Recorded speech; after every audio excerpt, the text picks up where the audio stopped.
Alicia Brown O'Neill. Mr. Long was in court on June 13 and pled guilty to aggravated vehicular homicide, count 1, a felony of the second degree.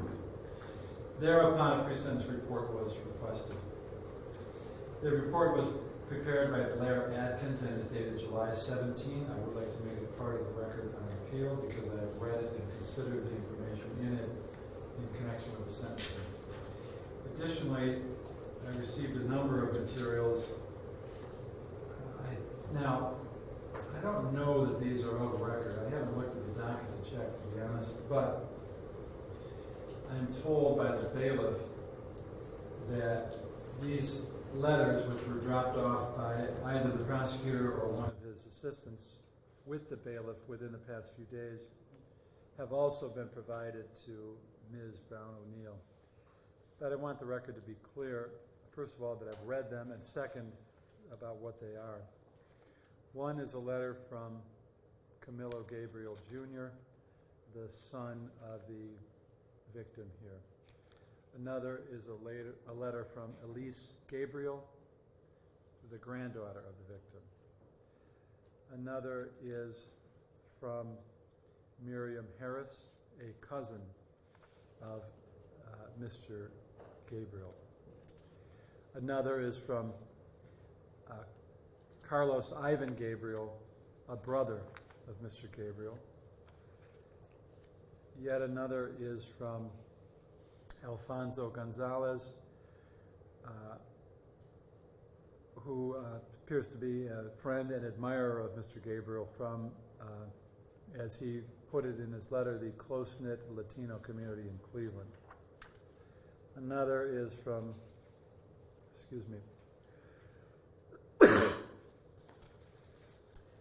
Magda Gomez, a friend of Mr. Gabriel. Another is from Roscoe Woodbury, a neighbor and friend.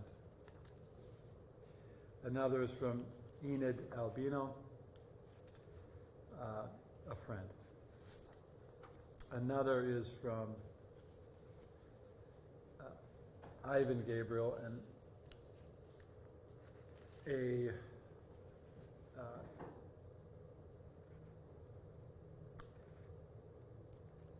nephew of Mr. Gabriel. Another is from Maria Morales, a friend of Mr. Gabriel. Another letter is from Melissa K. Dean Pardo, who is a member of the community. And her interest here is that I'm not sure that she knew Mr. Gabriel. I think she didn't. But she is advocating for all pedestrians, joggers, bicyclists, and others who could be victimized by the same kind of conduct here. Yet another is from Roberto Rivera, a friend of Mr. Gabriel and his family. Another is from Kenneth Ramos, a nephew of Mr. Gabriel. And finally, there's a letter from Maria Fuentes, a friend of the Gabriel family. So those letters, if they haven't been filed with the clerk, which I don't think they were, they will be maintained as part of the appellate record in this case because I've read them all. And it's only fair on appeal for the judges there to know what it is I've read and knew before sentencing Mr. Long. What I'd like to do is hear first from the state of Ohio, Mr. Long. After the prosecution has made its presentation, your lawyer, I'm sure, will want to make a presentation for you. After that, you will be given the opportunity for what is called an allocution. In other words, you will be given a chance to make a statement. You are entitled, if you want to make a statement, but you do not have to by law. So this can be your choice, and you either will or won't.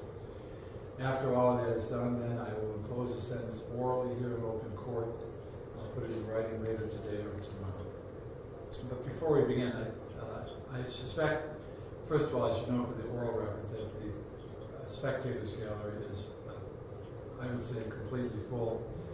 I assume that the people here are many supporters of Mr. Gabriel and many supporters of Mr. Long. Well, first of all, to you, ladies and gentlemen, welcome. Second, more than one of Mr. Gabriel's supporters has asked me to impose a prison term in excess of 10 years. And at least one supporter wanted me to impose a prison term for a felony of the first degree. I do want you to know then, before we begin, that those things are impossible under law. The crime to which Mr. Long admitted is a felony of the second degree. By law, the minimum prison term is 2 years. The maximum prison term is 8 years, and any number in between 3, 4, 5, 6, or 7 is possible. Probation is also possible under law. Oh, I'm sorry, it is mandatory here, that's right, for the particular crime. So a prison term will be imposed, but it's not going to be less than 2 years, and it's not going to be more than 8 years, because by law, that just cannot happen. So I want you to know up front that somebody asked, I think, for 11 to 15 years, and another person said he should be convicted of felony 1. I think I can understand where you're coming from. You've lost a person who's very dear to you. So I don't fault you for asking for something like that. All I want to tell you is it cannot happen. It just cannot happen. So when it doesn't happen, I just ask, and putting that aside, I ask all of you, whether you're here for Mr. Gabriel or for Mr. Long, to keep your emotions in check, if you will. What we're trying to do here is administer justice in a civil, orderly way. And one of the things that accomplishes is to show Mr. Long and others that we do live in a civil society where we need to respect our laws and our norms and the way that we do things. The conduct, Mr. Long, that you engaged in was the opposite of civil. It was selfish and it was callous. But that doesn't mean that we, including all of us here, are going to be callous towards you. We're going to be fair, measured, and just. And in that way, we're going to serve as an example for when you get out of prison for how you should conduct yourself and your affairs. So, thank you, Mr. Shelley-Gavitz. Thank you, Your Honor. May it please the court, two of the victim's sons would like to speak first. Raphael Pedro. Certainly.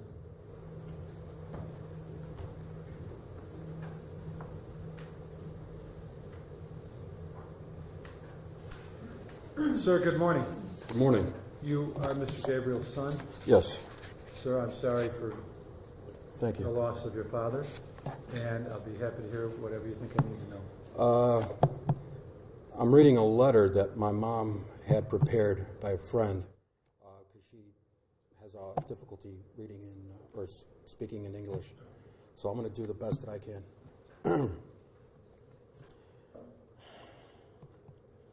I ask God to give me strength in this moment to express to you how I feel and all that I've been going through. Unless you've lived with someone that you love with all your heart for as long as I have loved and lived with Camilo, I don't expect for you to completely understand the true depths of my pain and loss. However, if you could please try, if just for a moment, to put aside your own personal worries at this time about your own future and your own family and put yourself in my shoes and try to imagine what it must be like for me, my husband and I, walking to his doctor's appointment and at the same time making plans to celebrate our 39th wedding anniversary, when suddenly, by an act of irresponsible carelessness, the love of my life was horribly killed and instantly taken away from me in a way that I cannot get out of my mind. The horrified look on his face, the terror in his eyes, the sound of the car hitting his body,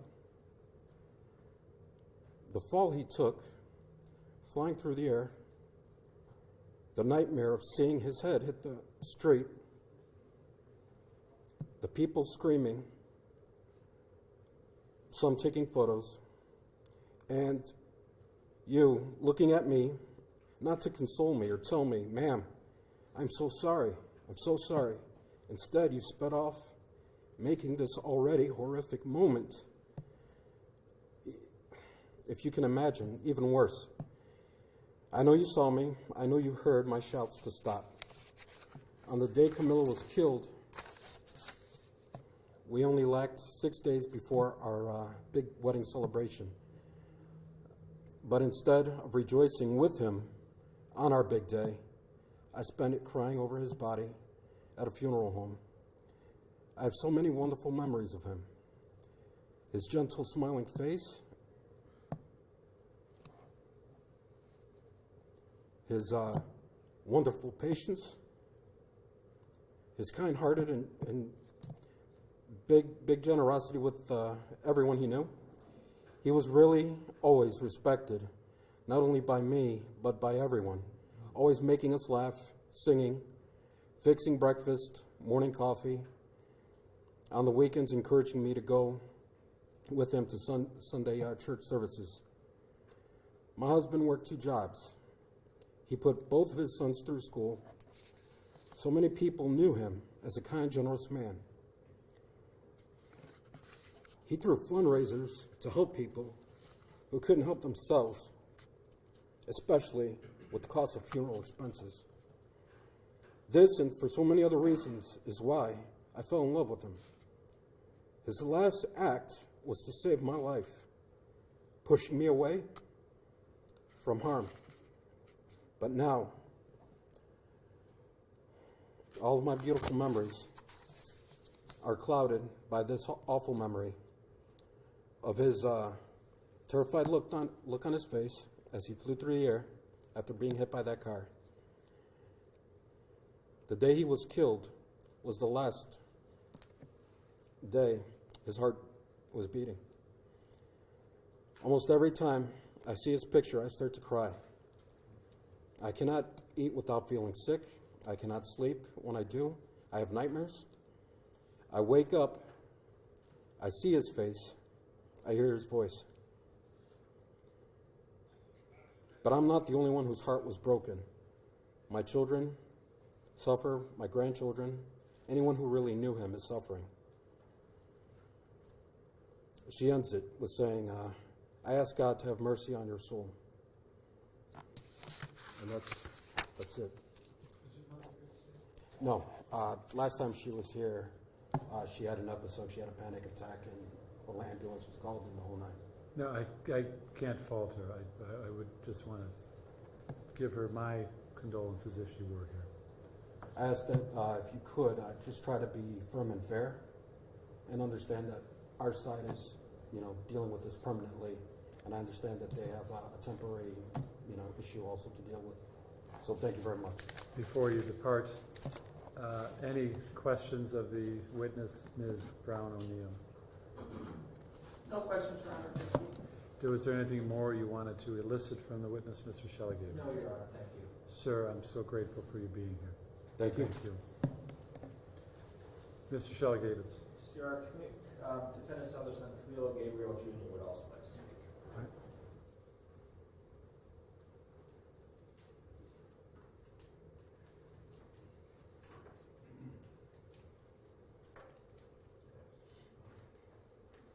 Sir, as I said to your brother, I'm sorry for the loss of your father. Thank you. Good morning, Your Honor. Good morning to you, and I'll be welcome to say what you think I need to do. Thank you. I appreciate you giving me a chance to speak today. Of course. First, my father was a great man. 3 words to describe my father is loving, giving, and compassionate. He would help everybody from the moment he came to Cleveland from Puerto Rico back in 1969. He gave up his dreams to help his brother work at a store, a grocery store. He worked and owned a store for over 25 years, helped out his community, gave credit to anybody that needed credit. Before there was credit cards, it was just a ledger. He would write your name down, get milk, water, cheese, whatever you needed. He was a giving man. After a few years, he sold the store. He humbled himself to take 2 cleaning jobs. He put me and my brother through private schools. My brother went to St. Ed's, I went to St. Ignatius. My brother went on to college, to the art school of Pittsburgh. I went to John Carroll. My father worked his entire life. The day of the accident, he had just got off of work at 2 o'clock. He started working at Cuyahoga Community College as a building service worker at 55 years old. He loved that job. He worked so hard, and he enjoyed going to work. He enjoyed doing it. He mopped floors with a smile. He swept floors with a smile. The day of the wake, Your Honor, it was a very humbling experience for me. Over 1,200 people came to his wake, and everyone told me the same thing. Your father was a loving man. From different parts of his life, from when he had, when he worked at La Boringana, from when he had his own store, from when he worked at Cleveland Clinic, and then at Tri-C, overwhelming, over 150 employees from Tri-C came, from the vice president of the school to people who worked with him, his department. That day, I understand it was an accident, Your Honor. I understand the defense pleaded guilty, but it's almost unfair that a lot of the terms have been dictated by the defendant. He dictated when he turned himself in. I stand here in front of you, 6'4", 375 pounds. My father was 6'2", 325 pounds. There's no reason why the defendant should not have seen my father crossing that street. We're talking a side street going onto a main street. The speed is 25 miles. Something distracted him. Now, we don't know because he sped off. Was he under the influence? We don't know. Was he distracted on his phone? Regardless of the reason, it doesn't matter. It was careless, reckless. He took my father's life. And now, of course, he asked for the minimum sentence. Your Honor, the minimum sentence is unacceptable here. Now, my father taught me to be a courageous, a compassionate man. So I can understand where the maximum is not given as well. I ask that you be firm but fair. I ask that the minimum be at least 4 years. I ask that he does get the mandatory 3 years after incarceration. I ask that his license be suspended for the rest of his life. Matter of fact, he didn't even have a license. And this isn't the first time he drove without a license. From what I understand, he was also pulled over in October. So he's had ample opportunity to get a license before this accident. I understand he has a family. I understand he has 4 kids. He has to provide, or I don't know how many kids. I understand he has to provide for his kids. I have a family. My mother is not the same person anymore. I have to take care of her now. She lives on Social Security. She has her own household. She hasn't worked since 1993. I have to take care of her. I have a family. I have 4 kids. My daughter went to Tri-C Metro Campus. She had to drop out for the semester. It was too much for her. She lost her scholarship. Luckily, I was able to call the Mandel School, and they gave her back her scholarship because they knew my father. They knew what kind of character and morals he had. So again, I just ask that you be firm but fair. I understand that they're asking for 2 years, but I do not think that's fair. I don't think that's fair to the community. I've asked for letters to be written, and it was amazing that I had strangers write a letter. So I can understand that. And it's the maximum here, 8 years, 6 years, 5 years. It's unfair regardless. I'll never get my father back. I have to look out for my mother. I look out for my children. I haven't had a chance to grieve for my father yet because I had to step up for my mother. I had to step up for my kids. I had to plan my father's funeral, not knowing what happened, who did it. And finally, I'm here today, and I can finally put this behind me and just grieve for my father now and move forward. So again, I just ask that you be firm but fair. And I don't think the minimal is acceptable here because that's what the defense, I don't agree with the plea deal in the first place, me or my family. I would have rather just went to trial and let our peers decide what would have happened. I don't think it's fair. But at the end of the day, Your Honor, it's the law and it's the way it works. So I can go ahead and try to move forward with whatever sentence you give. Thank you.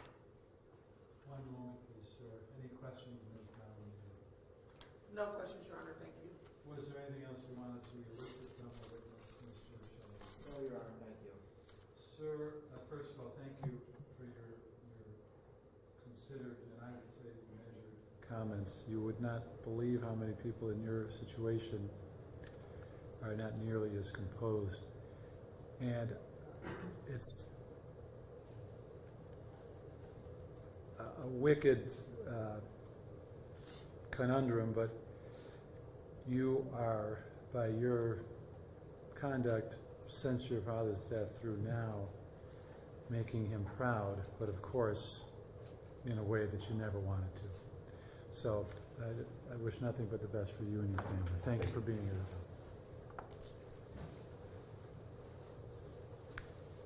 Before I forget, Mr. Shelley Davidson, I know you want to make a presentation of your own, but Mr. Gabriel mentioned being pulled over for driving under suspension in October. Is that accurate? Because I didn't see a reference to that, but Your Honor, I do believe that we checked the municipal court website. He did have he was pulled over in October. I believe he actually pled guilty and was sentenced to time served last month.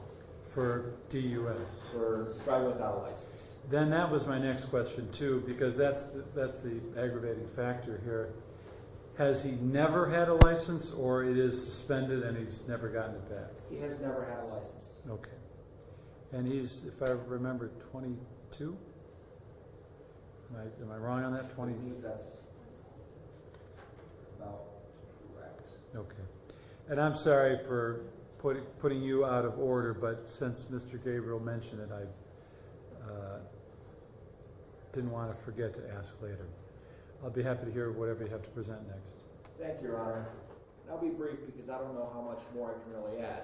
I think you've seen from the words of his sons and from the letters of what a loved person Camilo Gabriel was and what a loss this is to his family and to the community. And they mentioned his last act was saving their mother. And I met with Miss Gabriel, and it's probably better that she's not here today because she is very emotional. She broke down in the arraignment room when she saw the defendant on the screens. That's the man that killed my husband. She remembers walking past him as they were walking to the hospital for an eye appointment. He was walking past them, just looking at his phone. And she remembers she's walking across the street, and the last thing she knows is she feels her husband push her in the back out of the way. And she turns as he gets hit. She turns, looks at the defendant, and he looks at her and just speeds up and keeps going. There are most people, if they hit a dog, they stop. This man ran over a human being. He hit a human being, killing him, and rather than stop or even slowing down, he sped up and went away. Now, I know he did turn himself in after a few days. May I interrupt you? Yes. On that point, was, I hate to use this phrase, but was the heat on by then? Would it have been apparent to him that they were on his trail, so to speak, or did you really have no idea who had done this or where the person was? I was actually about to get to that, Your Honor. They knew exactly who it was because it was an anonymous tip, but somebody went in and told the police who did it. I don't know if it was family or friend, but they told them exactly who it was. So they knew where to go. They knew that they were going to be able to match there was a bug deflector on the defendant's car, or vehicle, and the vehicle he was driving. And there were pieces left at the scene, and they actually were able to match those two. So they knew who he was. And is there some reason to believe that Mr. Long likely was aware that law enforcement was closing in? I have no way of knowing, Your Honor. I'm sorry for interrupting you. Please continue. Not a problem. Aaron, we would just ask that you take that into consideration, his reckless actions, the fact that he just kept going, and also that he's never had a license. It's not like he's under suspension, can't pay the fees. He's never had a license. He got caught driving in October. Didn't stop him. He hasn't had much of a criminal record as an adult. He's only 22. It looks like he's got some petty thefts. As a juvenile, he had a burglary. But we would argue that the damage he's done is definitely worth more than a minimum sentence, and that a minimum sentence would demean the seriousness of his crimes. I point out that I'm assuming you've read the sentencing memorandum. I know it requests either the minimum or community control. Community control is not an option in this case. It is a mandatory sentence. This was brought up at the plea hearing as well, so it's, I just want to make sure the court's aware. With that, Your Honor, we would leave sentencing to this court. Thank you. Thank you, Mr. Shelley Davis. Ms. Brown O'Neill, if you give me one moment, please, I'd appreciate it. Yeah.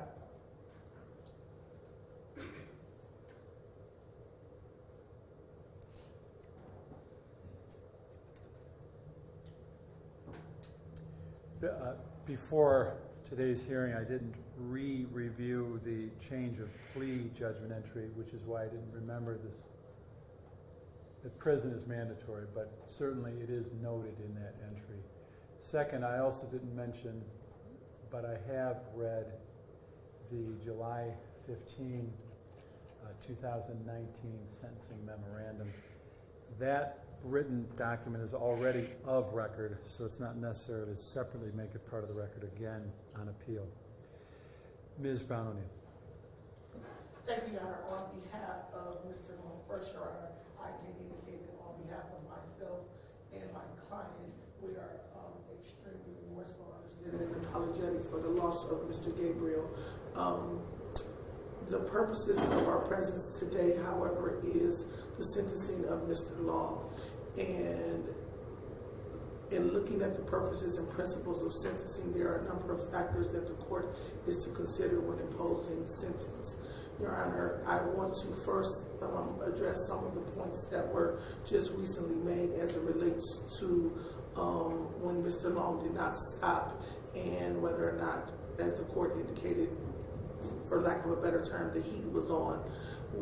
There is some factual dispute from our position that Mr. Long self-surrendered to the police. He surrendered with counsel, and through the advice of counsel is when the day in which he surrendered happened. It was always his intention to immediately surrender. He had other counsel at that time, and there was a coordination between that counsel and the detective as to what day he would surrender himself. So I make that point for the basis that while Mr. Long did not stop immediately after the accident, his remorse and intent to accept and acknowledge responsibility for his actions were the reasons why he self-surrendered and turned himself in. The investigation and the corroborating evidence that the City of Cleveland done afterwards, while taking nothing away from the job that the detectives done, was not the consideration in which Mr. Long made with respect to turning himself in. And I think that that is a pivotal point, as acceptance of responsibility is one of the factors that the court must consider in imposing sanction. Your Honor, I can tell you that Mr. Long will have an opportunity to speak, and what he will tell you is that first of all, he acknowledges his full responsibility for his actions, and in no way is attempting to minimize the loss of life that happened from his careless driving. I also, however, Your Honor, want you to know that Mr. Long will indicate to you that it was truly an accident, that it was never his intention to get in a vehicle or to take anyone's life, and that he too will live day to day with the fact that his careless driving took the life of someone. Mr. Long is a full-time devoted father, as is indicated in my sentencing memorandum and the PSI. He has been with his long-term girlfriend for 12 years. They are the parents of 3 children, which he was a full and active participant in those children's lives. His family will suffer the loss of him, as he will be incarcerated as incident to his plea with respect to this matter. His children will not have him with them, and he recognizes that that is based upon his actions. But we ask that the court to take that into consideration when looking at a snapshot into who Mr. Long is. Mr. Long is. There is, without no doubt, Mr. Long did not have a license on that day. And we recognize that, Your Honor, and that is why this case will require that he go to prison. He understands that. But in viewing Mr. Long's criminal history with his minimum at best, which is identified by the prosecutor a few moments ago, he did have some interactions with the criminal justice system as a juvenile, but he has had no adult felonies and otherwise was trying to do the best he could to provide for his family with his limited education and limited resources, Your Honor. I ask that the court take all of that into consideration when imposing sanction, because while this was a tragic incident in which my client is extremely remorseful, he is accepting responsibility, has a minimum criminal record, stands before you realizing that he will go to prison. He has extreme family support, as is evidenced here, and I know that his family is eager to speak on his behalf. I would ask if the court would allow that to happen at this time. How many people do you want to speak? I believe that there will only be 2. The reason I ask is I see, I don't know, if the people on your side are Mr. Long supported, 8 or 9 people, that's probably excessive, but 2 is fine. 2 is Your Honor. Who's speaking first?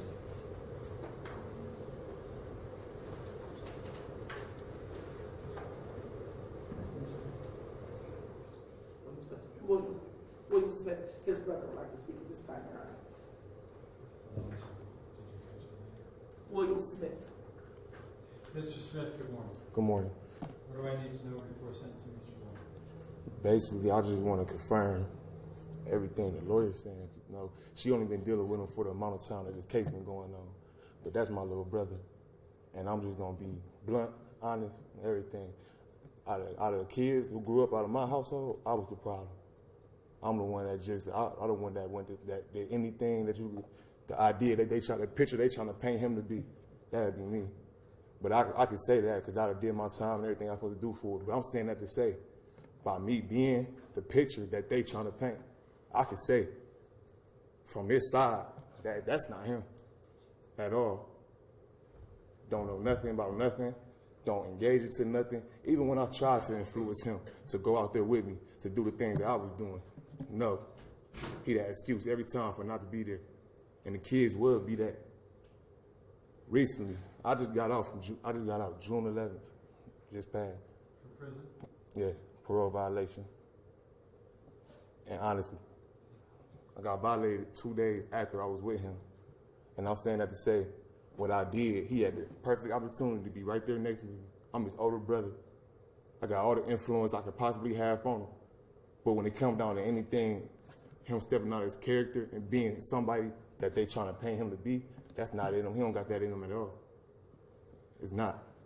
And for them to say, I know for a crime to be aggravated, anything like that, that means he had malicious intent. Like well, I don't know for sure, but I know for sure that what they trying to say that he got in that car and had intent to go out there and intentionally hurt the man, looked at the lady in her eye and sped off. Like they said, then he said, paint the picture that you wake up one day and let's say he said you start out your day and the last thing that not taking away anything from what the victim said. I don't want me to come off as disrespectful, but how she painted the picture as far as how her day started out and ended that day, I'm gonna do the same thing on his behalf.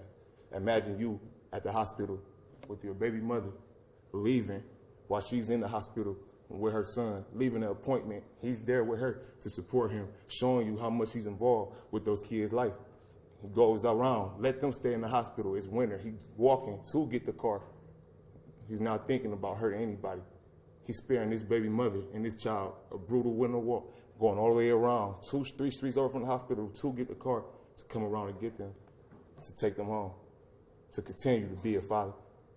Now, anywhere in that plan, on the way to the hospital or to an OBGYN appointment with your baby mother, you don't have that plan. And on the way to get them from the door, you accidentally, and this situation occurs. From his point of view, it wasn't intentional. It's fear. Shock could paralyze you. Fear could paralyze you. It'll take you out your normal element. As far as the heat being on anything, I know that they did say they knew who he was from the beginning, but I can honestly say that me dealing with the law, if they know who you are from the beginning, they coming to get you. They don't need the media help. They will not make it be known that they don't know who you are. They gonna skip all that and then come and get you. The only reason why they know who he is because he turned himself in. And it was about a 2-week wait. The whole time, the whole 2 weeks, he had counsel. Meaning, from the day that he knew what he did, he was preparing to turn himself in because he had counsel who was directing him to not turn himself in for the duration of the time they was looking for him. So he was way ahead of you guys. He could have easily got rid of the truck, all that. But instead, he went, got counsel, and prepared to turn himself in to take responsibility. That's all I wanted to say.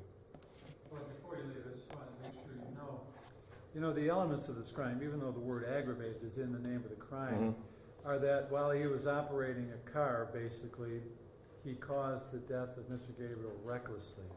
Intent is nowhere in here. If intent were charged, he would have been charged with murder itself, which has a life sentence. So the idea is that the legislature made it a crime for a person to be driving around without a license because that person is probably less likely to be a good driver than someone who's gone through getting a license. Yeah.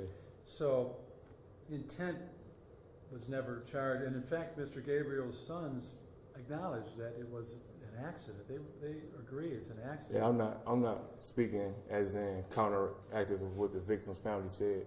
I was speaking on behalf of the notes that I was picking up on hints and anything like that, information from the prosecution, because they were making it, as I was being from my observation, that he had intent. When if that's the case, speaking from taking the same point that you getting, it should be irrelevant to the charge, to this proceeding. What, intent or lack of it? But yeah, any hint being intended. If I'm being corrected, that should be too. yeah, well, intent is not an element of the crime. Recklessly is an element of the crime. But Mr. Shelley Gave, which actually I think was restrained in his comments, he I think even minimized your brother's criminal record. The point being, I'm glad to take your comments into account, but I think you might have misheard or misunderstood some of the things that were said here today. But the important thing is the elements of the crime are that he caused the death recklessly. There's no I understand intent's that. not an element. I understand that. Now, before you depart, do you have any questions of the witness, Mr. Shelley? No, Your Honor, thank you. Is there anything more you wanted to elicit from this witness, Ms. Brown O'Neill? No, Your Honor, thank you. Mr. Smith, thank you. Okay. Ms. Brown O'Neill. While the next person's coming up, Mr. Shelley Gavitz, I meant to ask too, I can't remember, is there a light at Woodbridge? I don't think there is. Yes, there is. Okay. And it was red. It was green. They didn't yield to the walk sign. Okay. Basically, it dead ends into the hospital's exit, I believe. Okay, then I know the lights you're talking about. Yes. Thank you. At this time, Your Honor, Barbara Lee, Mr. Long's longtime girlfriend and children's mother would like to speak. Ms. Lee, good morning. Good morning. Thank you for being here. What do I need to know before sentencing Mr. Long? I just want you to know that. Well, ma'am, hold on one second. Madam Court Reporter is trying to record what you say. This will help protect Mr. Long's rights in the end if he wishes to appeal. We have an accurate record of what is said here today. The point is you have to speak audibly, so please continue. Okay. I would like to say that, first I would like to say to the family that my condolences go out to the family. I know it was a tragic accident, but I also want them to know that we got 4 kids. And he's been by my side with every last one of them. And I just want them to know that it was an accident. And my kids ask for their father every day. The 2 oldest ones, they wake up with their daddy every day. And now this accident happened. They wakes up in the middle of the night asking about him. It's just, I just want y'all to be fair, giving him time. Just keep in mind that we got 4 young babies. One of them is a pregnant, she's 7 months. One is 3, one is 4, and one is 1. just want to try to understand that my kids need their father, and I understand that he did something bad and it was an accident. But I just want to try to know that we got kids at home, and I need him. I need help. I can't do it by myself. What was Mr. Long doing for a living at the time of this accident? Working at a temp agency. Do you know whose car he was driving? Mine. Fair to say you didn't have insurance? Did you have insurance? I just got the car. I didn't have the car that long. I just got it. And I'm sorry for interrupting you. Please continue. I mean, I just want to try to be lenient with giving him his time and understand that we ask for the kids and I really need his help with them. My kids ask about him every day, every day. Hold on one moment, Ms. Lee. Any questions for the witness, Mr. Shelby? No, Your Honor, thank you. Anything additional you wanted to elicit from the witness, Ms. Brown? Nothing further, Your Honor, thank you. Ma'am, appreciate you being here with us. Ms. Brown, ma'am. Your Honor, I initially said two. I do have one additional family member that would like to speak, Mr. Long's twin brother. Object? No, Your Honor. Sure.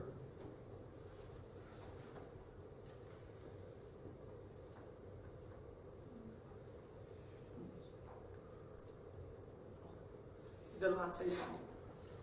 Sir, your name is Davonte Long? Yes. Good morning. How you doing? Fine, thank you. What do I need to know before sentencing Mr. Long? I'm the twin brother of Davonte Long. We just ask that he get fair time. You know, my nieces, nephews, they ask me every day about him.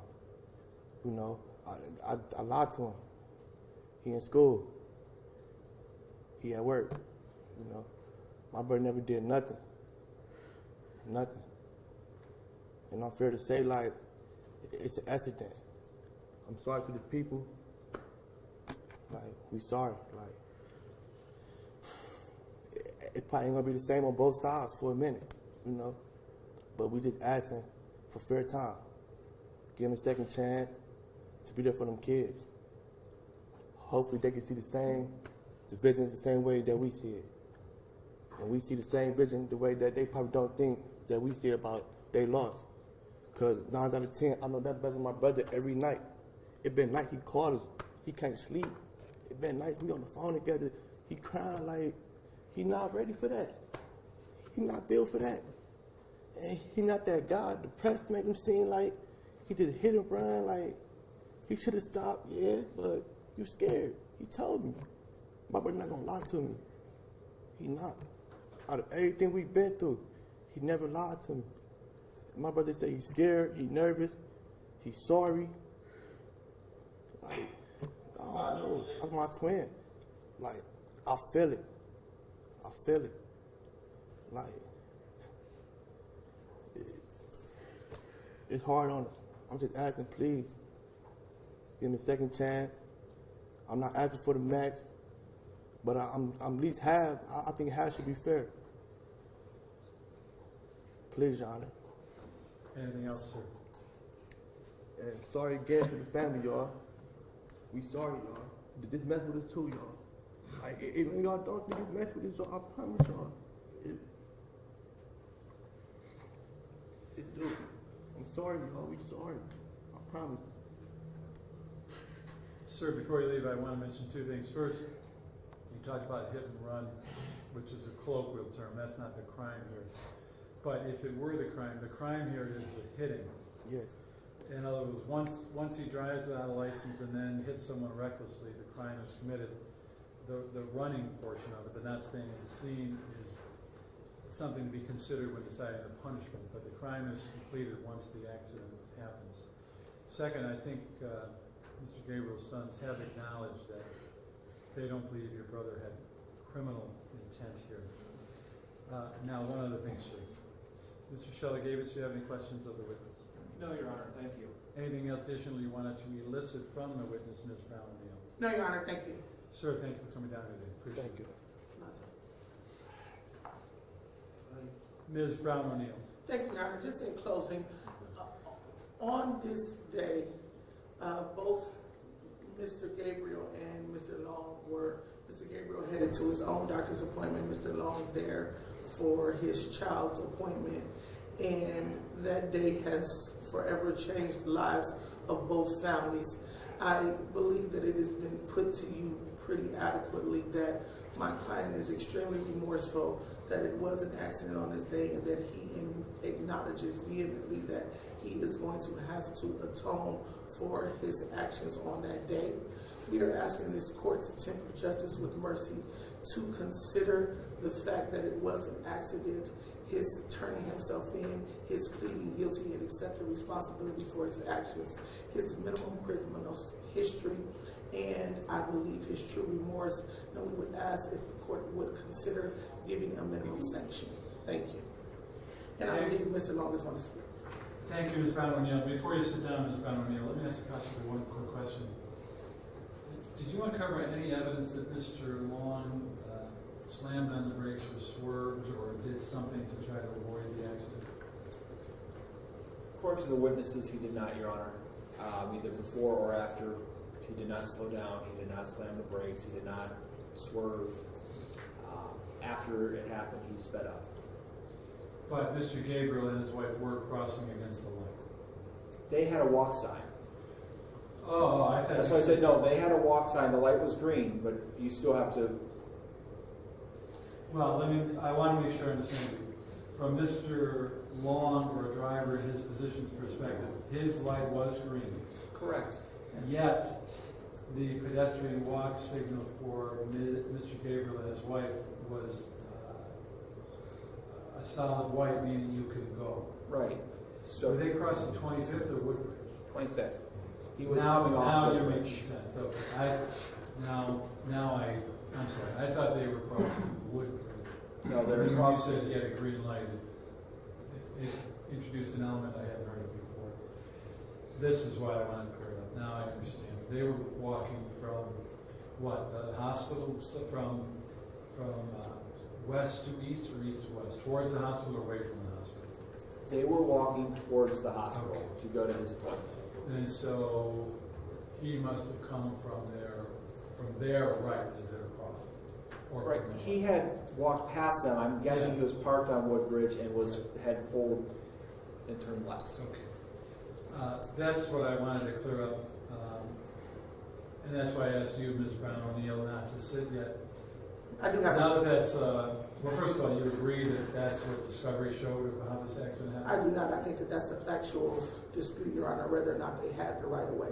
It is no dispute that my client had the right to turn, whether or not the walk signal was had illuminated at that time from the walk. It is our position is a factual dispute. Now, I don't believe it's a factual dispute that I think you just traffic lights are supposed to yield to pedestrians, but whether or not there was a walk for them to walk at that particular moment is a factual dispute, Your Honor. Well, I know the area, but as I mentioned, I don't remember the exact intersection, but ordinarily, if the side street is green to come out onto the main street, the main street would be red and pedestrians would be able to walk. For a moment of time, but it is not an indefinite period of time.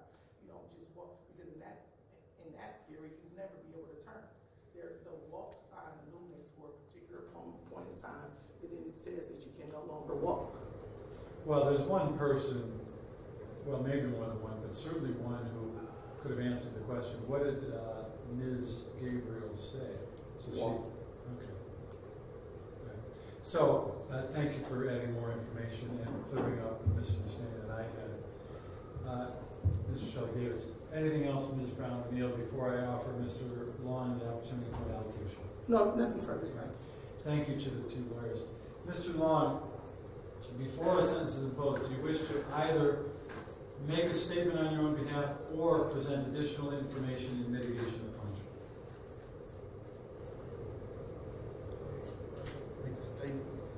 You're welcome to, but you have to be audible. I could hardly hear you, and I'm guessing the court reporter couldn't today. Keep your voice up. Okay. I just want the defendant to know I never intentionally do that. It was an accident. I swear, I think about it every day. like, I think about it. I just really want y'all to know I never meant for that to happen. I can't sleep. I can't really eat. I'm on psych meds behind this. It's a lot to this. I never mean to do that, yo. I just really want y'all to know. I just really want y'all to know. I never intended to do that. I swear. I just really want y'all to know it was an accident. And can y'all please one day, in your heart, forgive me. Just please. That's all I ask. I take full responsibility.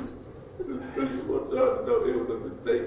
And can y'all please forgive me. That's all I think about every day is y'all forgiveness. I'll do the time. I know every time I get, can I bring that man back? I just really want y'all to know it was a mistake and I really didn't do that. I was scared. I never been in that position. I tried to stop. It was too late. Oh, I was scared. I never been through that before. I didn't know what to do. My blood pressure was running. I was scared. I was scared. I had fucked up that 80 day. Why did I leave? I made it work. Please forgive me.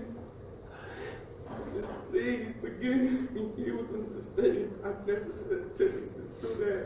All I want y'all to know. All I want y'all to know. Thank y'all for your time. Thank you for coming down here. I'm sorry to put you family through this sad tragedy. But y'all please forgive me. Thank you. Anything else, Mr. Long? Oh. Thank you, Mr. Long. Thank you again, Ms. Brown O'Neill, Mr. Shelley Davidson, and Ms. Patel. And thank you again to those of you here. I would never want to sit where either side is sitting, but I appreciate all of you for your civil conduct here this morning. Mr. Long, I want you to know that in imposing the following sentence, I have taken into account everything that I know about you and about your case. That includes, first of all, everything said by the lawyers today. Second, those things said by the witnesses for both sides. Third, your own remarks just now. Fourth, the things we talked about at the plea hearing about a month ago. I've also, Mr. Long, taken into account the written materials, all of which I've described earlier today on the oral record. I've also considered the sentencing laws of Chapter 29 of the Revised Code. One thing I did want to mention pertinent to the pre-sentence report, and make no mistake, Mr. Long, you're going to be sentenced for the crime that you committed and that which you admitted you committed. But a few of the witnesses and your lawyer have essentially, I think your lawyer said, you have a minimal or less than minimal criminal record. And I think your brother said to the effect that he was the one committing crimes, not you. But it should be clear that, at least according to the report, and if some of this information is wrong, somebody should tell me, you have been committing crimes since age 15, namely assault at age 15, attempted burglary, and then, as far as I can tell, you broke probation. You had a fourth juvenile case in 2013, and then 3 theft cases in adult court before this one. Now, again, you're not being sentenced for those crimes. Whatever happened in those cases happened, and I'm not punishing you for those. What I'm trying to say is that to say that you have no past record of convictions or a very minimal record, I think is not accurate here. If I may respond, Your Honor. Sure. And I want to make a note. In speaking to my client, he has a twin brother, and he believes those juvenile convictions are associated with his twin brother and not him. Does the state agree with that? No, I know that the burglary was Well, not just that the burglary is his juvenile conviction. so let me make sure I understand. Both sides agree that the burglary in 2012, a case number ending in 975, was Mr. Long. On behalf of Mr. Long, yes. Okay. But Otherwise, Mr. Shelley Gavitz, there's another 2012 juvenile case ending in 116. You think that is his brother? That is the first I've heard of that, Your Honor. Well, I don't want to get too bogged down in this, but thank you for making the record clear that your position is that all but one of these prior convictions is Mr. Long's brother. Again, he's not being sentenced for that. But the other thing on the subject of not following the law is every single time Mr. Long got behind the wheel of a car, of course he was not following the law. And I'm not equating that with some of the serious felonies we have in our criminal code, but it does demonstrate an unwillingness to abide by not particularly onerous rules of conduct in our society. Now, this is, Mr. Long, a felony of the second degree, and the legislature of the state of Ohio, representing the people of the state of Ohio, decided in its wisdom that this should be an F2, with a minimum possible term of 2 years, a maximum of 8 years. Ordinarily, the minimum would be imposed when it's the least serious form of the offense. All of us can imagine some situation where that amounts to the least serious. I'm not going to speculate about what those are, but I'm not sure this is the least serious. On the other hand, you would think that 8 years should be imposed for the most serious form of the offense. All of us can imagine what that might entail in different circumstances. One of those was alluded to today, which is where a person is drunk or high. As somebody mentioned, we'll never know whether you were drunk or high, because you didn't stop, but there is, other than that speculation, no real evidence to support that. Which is my way of saying, and I'm by no means minimizing the loss of Mr. Gabriel, but the statute itself, the crime itself, is causing the death of a person recklessly. And so when the legislature made the law, they envisioned that the crime would involve a person being killed, as obviously happened here. And yet they decided 2, 3, 4, 5, 6, 7, or 8 years would be appropriate depending on the circumstances. So I'm not trying to suggest that the fact that Mr. Gabriel died is to be minimized in any way. What I'm trying to suggest is I'm not sure this is the worst form of the particular crime we're talking about here. So I don't think, Mr. Long, that an 8-year sentence is appropriate. However, given everything that I know, I do believe a period of incarceration of 6 years is appropriate, so I'm going to order that you serve 6 years at the Lorraine Correctional Institution. When you get out of prison, you will have to serve 3 years of post-release control. What that means is that for 3 years, you will be supervised by and have to report to an officer of the Ohio Adult Parole Authority. During those 3 years, if you fail to report as required, then you may be charged under the criminal code with a separate felony known as escape, and you'd face additional prison time if convicted. During the 3 years of PRC, if you fail to abide by the conditions placed upon your conduct by the parole authority, then the parole officer has the authority to return you to prison without bringing you to court for a maximum of 3 years, depending on how many violations you commit and what they are. Finally, if you're on post-release control and then you commit a new felony, when you're sentenced for that felony, you can get an extra prison term equal to the greater of 1 year or the number of years you then have left on post-release control. You are required, Mr. Long, to pay court costs in the amount of $516.44. That's a civil judgment against you. If you can't pay that with money, then you may, while in prison, do community service at the rate of $8.10 per hour to work it off. Restitution has not been sought, so none is ordered here. Finally, your driver's license, well, you didn't have a driver's license, which was half the problem in the first place, but your driver's license is suspended for a period of 10 years. what that means, since you don't have a license, is that your ability to get a license is going to be taken away for 10 years. So to the extent it was lawful for you to, let's say, apply for a license tomorrow, obviously that's pushed back 10 years. Finally, you do have the right to appeal. Should you wish to appeal and find that you cannot afford appellate counsel, then appellate counsel will be provided by the state, as will the papers to prosecute that appeal. On the subject of the license, by the way, one of Mr. Gabriel's sons did mention there should be a lifetime suspension, if I'm remembering correctly. I can understand your thinking that way, but one way or the other, even if he had gotten the maximum, Mr. Long is getting out of prison at some point, and I don't want to make it impossible for him to participate in the economic life of this community. In other words, it will be hard for him to get a job one way or the other, but I don't want to make it near impossible by making it impossible to get a license. Moreover, one imagines that by his early to mid-30s, some maturity will have set in.